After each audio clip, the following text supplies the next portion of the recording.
ఎలా ఉంది గుంటూరు కారం? గుంటూరు లాగానే ఉంది. మంచి కారం కారంగా మంచి పచ్చిగా ఉందన్నమాట. చాలా అంటే డైలాగుల్లో ఎప్పుడు కూడా సెంటిమెంట్ డైలాగులతో కొడతా త్రివిక్రమ్. బట్ ఈ సినిమాతో మాత్రం మాసివ్గా రూట్గా ప్లాన్ చేశాడు. ఇది ప్లాన్ బి అన్నమాట. చాలా అంటే చాలా మాసివ్గా ఉంటుంది. ఇంక మార్కెట్లో ఫైట్ ఉంటుంది. లింగి పంచి కట్టుకుని నిజంగా చెప్తున్నాను, బాబుని చూసినట్లేదు. ఒక ప్రభాస్ పంచి కట్టి చూస్తే ఎలా ఉంది అలాగ అనిపించింది అనమాట. ఇరగదీశారు, ఒక కొత్త బాబుని అయితే చూపించేశారనమాట. అలాగే శ్రీలీల గారు డ్యాన్స్ కూడా ఇరగదీసేసారనమాట. ఎక్కడ కాంప్రమైజ్ లేదు. ఇంకా ఒక కొత్త బాబుని అయితే చూస్తారు ఈ సినిమాలో. ఇంతవరకు డీసెంట్ బాయ్ కాదు కానించి ఒక మాస్ మహేష్ బాబు అన్నమాట. ఇంకా స్టైలీ గడ ఫుల్ మాస్ మాస్ మాస్ అన్నమాట. ప్రతి ఎలివేషన్, ప్రతి ఫైట్లోను, ప్రతి డ్యాన్స్ సాంగ్లను కూడా మొత్తం అన్ని కూడా ఇరగ తీసేసాడు. ఫుల్గా వాడేసాడు త్రివిక్రమ్ అనేది చెప్పుకోవచ్చు.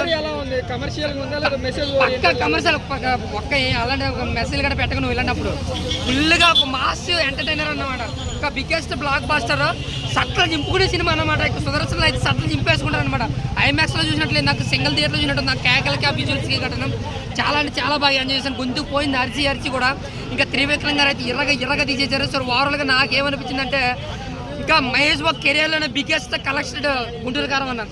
చాలా అంటే సంక్రాంతికి విన్నర్ ఎంత బ్లాక్ బస్టర్ వచ్చిన గుంటూరు కారం కొట్టే సినిమా రాదు అనేది నేను నమ్ముతున్నాను. గుంటూరు కారం అయితే బిగ్గెస్ట్ బ్లాక్ బస్టర్.